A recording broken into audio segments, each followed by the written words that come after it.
Frères et pères, écoutez ce que j'ai à vous dire maintenant pour ma défense. En l'entendant s'adresser à eux en araméen, ils se calmèrent encore plus. Il leur dit: Je suis juif, né à Tars, en Cilicie, mais élevé ici dans cette ville. J'ai reçu à l'école de Gamaliel un enseignement strictement conforme à la loi de nos pères. Je défendais la cause de Dieu avec une ardeur jalouse, comme vous le faites tous aujourd'hui. J'ai persécuté à mort les adeptes de la voie que je suis aujourd'hui. Je les arrêtai et les jetai en prison, hommes et femmes. Le grand prêtre et tout le conseil des anciens peuvent en témoigner. Eux-mêmes m'avaient donné des lettres pour nos frères et j'étais en route vers Damas. Je devais faire prisonnier ceux qui étaient là-bas et les ramener à Jérusalem pour qu'ils subissent leur châtiment. Donc, comme j'étais en route et que j'approchais de Damas vers midi, une grande lumière venant du ciel m'enveloppa soudain. Je tombai sur le sol et j'entendis une voix qui me disait: Saül, Saül, pourquoi me persécuter?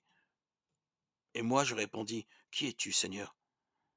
Je suis Jésus, le Nazaréen, celui que tu persécutes. Mes compagnons voyaient la lumière, mais ils n'entendaient pas la voix de celui qui me parlait, et je dis: Que dois-je faire, Seigneur?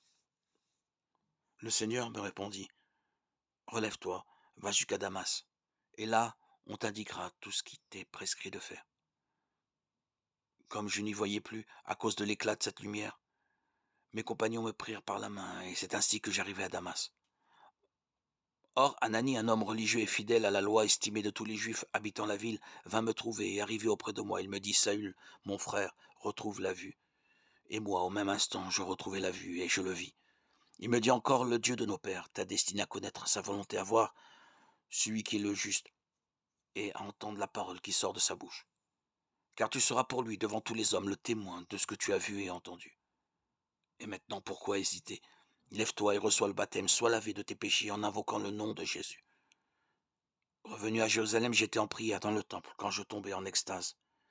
Je le vis qui me disait: Hâte-toi de sortir de Jérusalem, car ils n'accueilleront pas ton témoignage à mon sujet. Et moi je répondis: Seigneur, ces gens le savent bien, c'est moi qui allais d'une synagogue à l'autre pour mettre en prison et pour battre ceux qui croyaient en toi. Et quand on versait le sang d'Étienne, ton témoin, je me tenais là, moi aussi, j'étais d'accord et je gardais les vêtements de ces meurtriers. Il me dit alors: Va, car moi je vais t'envoyer au loin, vers les nations païennes. Jusque-là, les gens l'écoutaient, mais alors ils se mirent à élever la voix. Qu'on fasse disparaître de la terre cet individu, il ne doit pas rester en vie. Ils poussaient des cris, arrachaient leurs vêtements, jetaient la poussière en l'air. Alors, le commandant ordonna de le faire entrer dans la forteresse. Il dit de le torturer à coups de fouet, afin de savoir pour quel motif on criait contre lui en cette manière. Comme on l'étendait pour le fouetter, Paul dit au centurion qui était là: Un citoyen romain qui n'a même pas été jugé avec vous, avez-vous le droit de lui donner le fouet? Quand il entendit cela, le centurion alla trouver le commandant pour le mettre au courant. Qu'allais-tu faire? Cet homme est citoyen romain. Le commandant alla trouva Paul et lui demanda: Dis-moi, tu es citoyen romain? Oui, répondit-il.